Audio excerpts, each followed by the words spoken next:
con này nè. Có hai con to to. Con, hai con hơn cân này đi nhờ. Chỉ đấy đâu. Mong nó là mây dư đấy mà. Là bếp. Nó quái mà. Đấy, cân 2 nè. 2.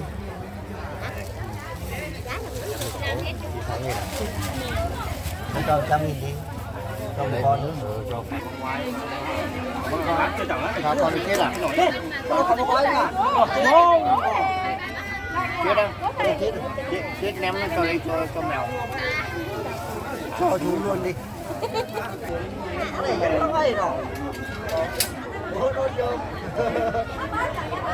Nó đông cái điều.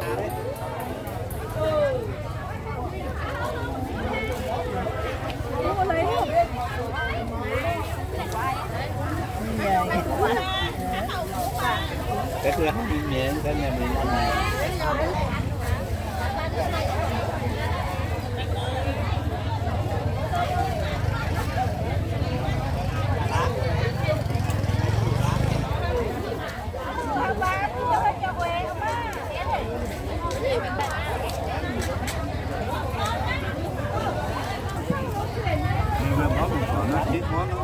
Quá mùa nhưng nó là quá chín. À đấy. 7 cái đâu các nào. Thanh lý giảm giá phục vụ cho bà con cô dì chú ai đi chơi đi chợ trong buổi chợ ngày mai với tất cả các bà mặt hàng. Cái đấy 100.000 5 cái các bạn. 100.000 5 cái, bên này là 100.000 4 cái á. 100 phục vụ cho bà con cô dì chú ai đi chơi đi chợ trong buổi chợ ngày hôm nay. Đồ đống để phục vụ bà con cô dì chú ai đi chơi đi chợ trong buổi chợ ngày hôm nay với tất cả các loại mặt hàng quần áo thời trang ạ. Áo thanh niên, áo nam, áo nữ, áo ông già bà già, trung tuổi trẻ tuổi ạ. Đấy, 100.000 5 6 7 cái. Thanh lý giảm giá phục vụ cho bà con cô dì chú bác đi chơi đi chợ trong buổi chợ ngày hôm nay. Tất cả các loại mặt hàng của công ty May Frank Sài Gòn này đem đây thanh lý với giảm giá phục vụ cho bà con cô dì chú bác đi chơi đi chợ trong buổi chợ ngày hôm nay. Buổi chợ ngày hôm nay với giá từ chỉ có 100.000 5 6 7 cái thôi. 100.000 5 6 7 8 9 10 cái nó là phục vụ cho bà con cô dì chú bác đi chơi đi chợ trong buổi chợ ngày hôm nay. Vâng, giảm giá phục vụ cho bà con cùng chiếc ạ. Đấy, muốn đây cái nào này 100.000 5 chiếc, qua lại các bạn xem chơi thì biết rồi. Rẻ thì mua chơi, mới đắt thì nghỉ ngơi đồng tiền. Đấy, cái loại này giá thị trường nó bán 25.000 một chiếc rồi.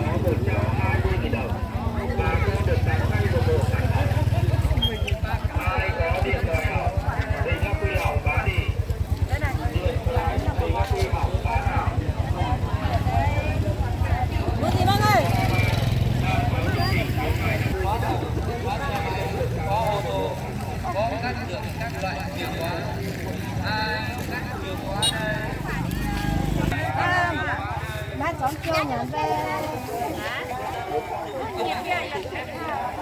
Trên này này. Về tụi anh. Đó là tụi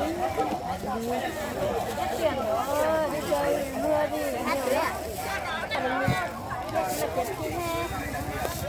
Thì đây cũng phải những khi mà mình mà đây thì nói là lên đây con nữa, hai mẹ con. Bye bye.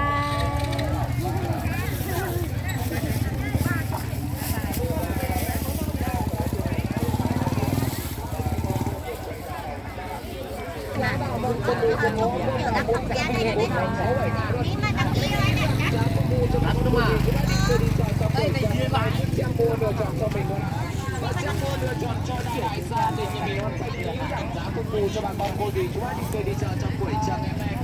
Công ty May Frank Sài Gòn này đang đây thanh lý đồ đông để phục vụ bà con cô dì chú bác đi chơi đi chợ trong buổi chợ ngày hôm nay. Ở đây 5 cái nào thanh lý giảm giá phục vụ cho bạn bác đi chơi đi chợ trong buổi chợ ngày hôm nay. 100.000 5 cái này rồi này. Đấy, 100.000 5 cái, bên này là 100.000 4 chiếc này. Đấy, giảm giá phục vụ cho bà con cô dì chú bác đi chơi đi chợ trong buổi chợ ngày hôm nay. Thanh lý có đồ đống và bắn tống bắt táo để phục vụ bà con cô dì chú bác đi chơi đi chợ trong buổi chợ ngày hôm nay với tất cả các mặt hàng quần áo thời trang, người bình dương áo thanh niên, áo nam, áo nữ, áo già bà già, trung tuổi trẻ tuổi ạ. Từ 1 tuổi đến 20 tuổi, từ 20 tuổi đến 3 40 tuổi ạ. Vâng, từ 3 40 tuổi đến 7 8 90 tuổi, 100 tuổi đều có nào. Thanh lý đồ đống và bắn tống bắt táo để phục vụ bà con cô dì chú bác đi chơi đi chợ. Không có gì à? Mang có tí hàng ấy. Đường đi ngon quá đúng không? Lên Tuyên Nguyên này, lên Tuyên Nguyên trời mưa để ý nhá, đừng có lên hàng nhiều nhá.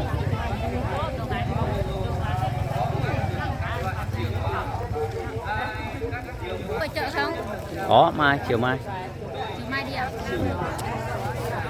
Em cũng muốn đi nhưng mà đây cho bác ống khăm nhá.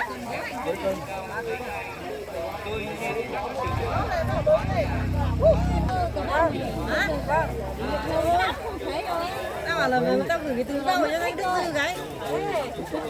Anh là túi về được. 10.000.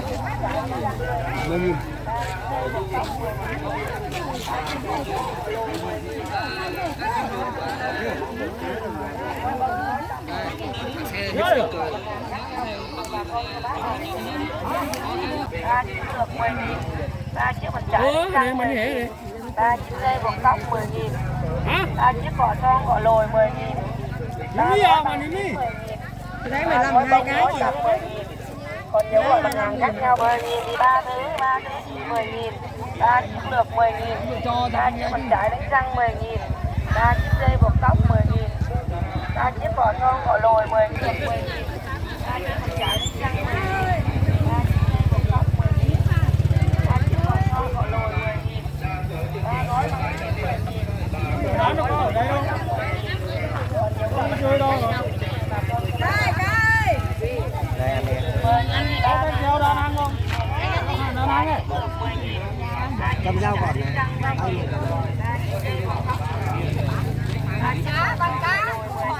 Kia cả sâu ăn rồi. 10.000 3 thứ chỉ 10.000. 3 chiếc lược 10.000. 3 chiếc mặt trái đánh răng 10.000. 3 chiếc dây buộc tóc 10.000. 3 chiếc cỏ son cỏ lồi 10.000. 3 gói băng phím 10.000. 3 gói bông gói tăm 10.000. Còn nhiều mức 10.000. 3 chiếc lược 10.000. 3 chiếc mặt trái đánh răng 10.000. 3 chiếc dây buộc tóc 10.000. 3 chiếc cỏ son cỏ lồi 10.000. 3 gói băng phím 10.000. 3 gói bông gói tăm 10.000. 3 chiếc cỏ son cỏ lồi 10.000. 3 gói băng phím 10.000. 3 gói bông gói tăm 10.000.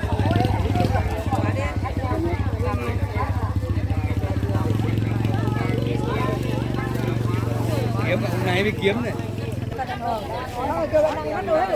Chợ Phiên chiều về làm video 8.000. Tối của màu lên sướng. Nó đánh đấy. Sao không lấy đâu? Bán hết rồi. Không ra là quên mà không bao gì.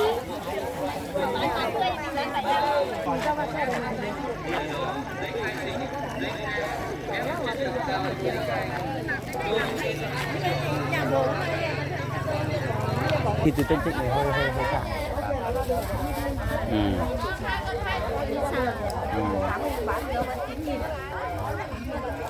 Không hết cô bạn mang về.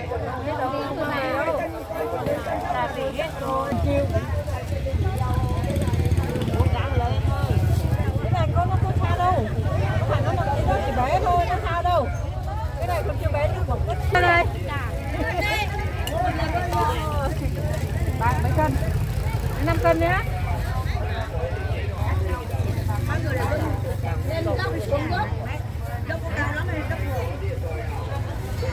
Lúc cô đi xe của cô phải đi số 1. Nhưng mà cái đồ máy tía con cái đồ tía cha là 4 cân nhá. 10.000. 3 chiếc lược 10.000. 3 chiếc mặt trái đánh răng 10.000. 3 chiếc dây buộc tóc 10.000. 3 chiếc cỏ son. tối nay về chồng cho nhìn cơm đây này. Bà ngoài trẻ quá.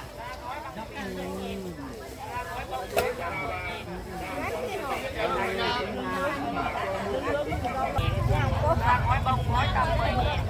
Còn nhiều loại mặt hàng khác nhau mời bà con các bác là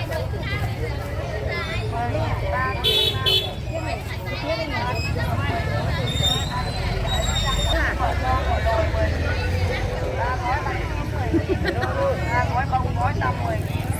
Còn nhiều loại mặt hàng khác Bà nhau. đẹp gái quay bà là đẹp gái đó. Bà nói chuyện đi bà. Nói chuyện đi. Phím 10.000. 3 gói bông chỉ 10.000. 3 chiếc lược 10.000. 3 chiếc mặt trái đánh răng 10.000. 3 chiếc dây buộc tóc 10.000. 3 chiếc cỏ son cỏ lồi 10.000. 3 gói băng phím 10.000. 3 gói bông gói tầm 10.000. Còn nhiều loại mặt hàng khác nhau cũng mời bà con các bác à. 10.000 thì 3 thứ chỉ 10.000. chiếc lược 10.000, chiếc con trái đấy.